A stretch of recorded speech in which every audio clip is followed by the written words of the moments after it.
Halo teman-teman, selamat pagi. Jumpa lagi dalam pembelajaran PLSBD. Hari ini kita akan membahas tentang perlawanan rakyat Lewok Luok. Seperti kemarin pembahasan kita mengenai perlawanan rakyat Flores Timur, hari ini salah satunya kita akan membahas tentang perlawanan rakyat ini. Nah, ada 3 hal yang akan kita bahas kali ini. Yang pertama, sebab terjadinya perlawanan. Yang kedua, jalannya perlawanan. Dan yang ketiga, akibat dari perlawanan rakyat tersebut.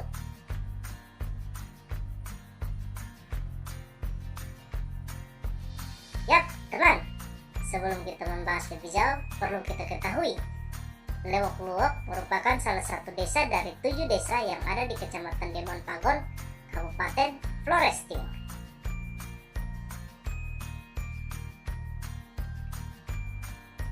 Sebab terjadinya perlawanan. Pada buku PLSBD halaman yang kedua dituliskan di situ, dan teman-teman bisa melihat sebab-sebab terjadinya perlawanan. Nah, kalau yang bisa saya bahas di sini, sebab terjadinya perlawanan adalah pada tahun 1904 ada seorang raja kerajaan Larantuka yang bernama Don Lorenzo ditangkap oleh pemerintah Belanda. Nah, alasan penangkapan Raja Don Lorenzo ini karena ia telah menghukum mati 3 orang raja suku oleh karena masalah belis atau mas kawin.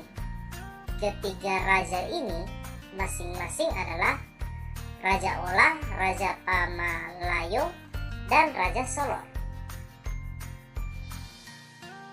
Nah, teman, sebelum kita melanjutkan pembahasan kita hari ini, perlu diketahui juga oleh teman-teman, apa itu belis? Nah, belis adalah mas kawin yang biasa ditetapkan dalam suatu pernikahan.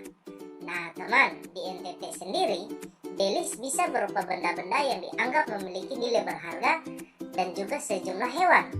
Ada juga benda-benda ini berupa gading, ada juga moko, ada mamuli, dan mungkin beberapa benda berharga lain, termasuk beberapa hewan yang disediakan untuk memenuhi belis tersebut.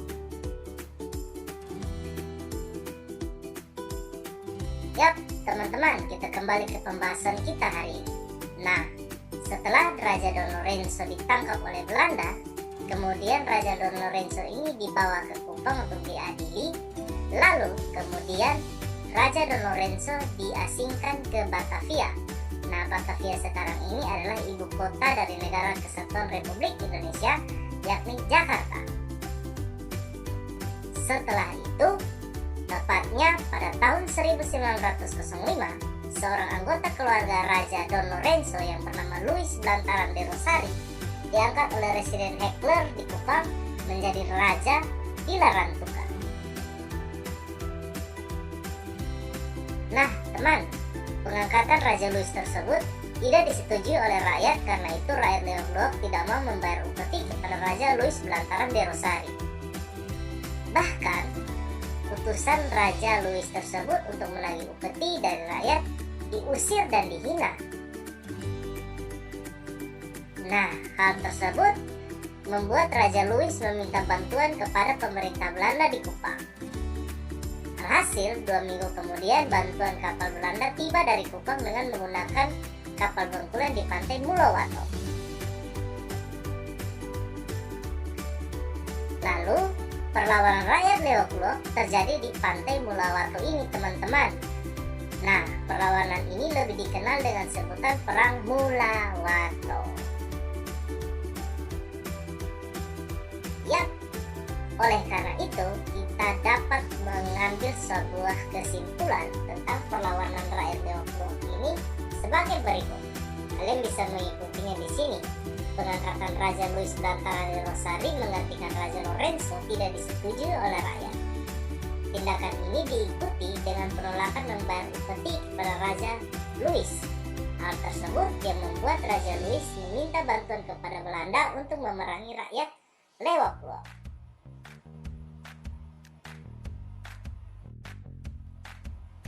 Nah, teman-teman, perlawanan rakyat Lewok Luok ini dipimpin oleh Igor Reang bersama 4 ketua adat.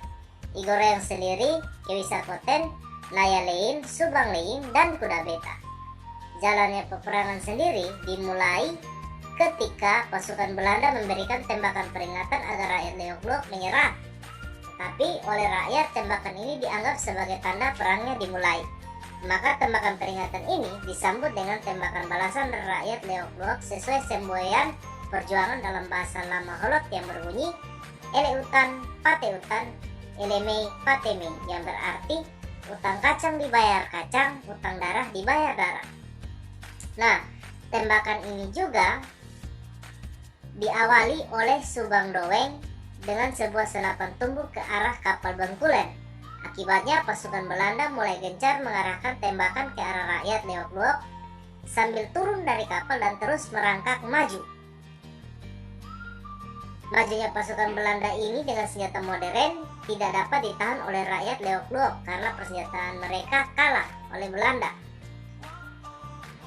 Belum lagi 3 orang kepala pasukan yang tertembak. Kemudian Igoreang dan pasukan mulai mundur ke arah pegunungan, dan pasukan Belanda terus maju dan mendirikan markas mereka di Mulawato.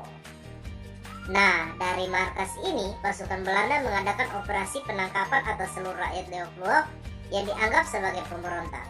Operasi ini berlangsung selama 4 hari tanpa perlawanan yang berarti dari rakyat Leeuwenhoek, karena Igoreang cepat menyerah untuk menghindari korban jiwa yang lebih besar. Nah teman, itu tadi jalannya perlawanan. Selanjutnya kita membahas tentang akibat dari perlawanan rakyat Leeuwenhoek. Yang pertama, korban jiwa yang cukup banyak termasuk 3 orang pemimpin pasukan luka berat dan kemudian meninggal. Yang kedua, Igoreang bersama keempat pasukan adat ditangkap untuk diasingkan. Karena Nayalein bersikeras tidak mau naik ke kapal, ia kemudian ditembak mati di pantai Mulawato. Igoreang, Subalein, Kuda Beta dihukum 5 tahun di Kupang. Lalu Kewisa Koten dihukum 17 tahun di Nusa Kambangan, Jawa Tengah. Rakyat dipaksa mengumpulkan gading sebagai upeti kepada Raja Larantuka. Dan yang terakhir, penduduk desa Leeuwenhoek dipaksa pindah ke desa Bama di tepi jalan agar dapat diawasi oleh Belanda. Nah teman, demikian tadi pembahasan kita tentang perlawanan rakyat Leeuwenhoek. Diharapkan teman-teman semua membaca buku PLSBD kelas 6 halaman 2 sampai dengan 5 tentang perlawanan ini. Akhir kata, jagalah hatimu dengan segala kewaspadaan, karena dari situlah terpancar kehidupan. Amsal 4 ayat 23. Sampai jumpa di pertemuan kita berikut, dan God bless you.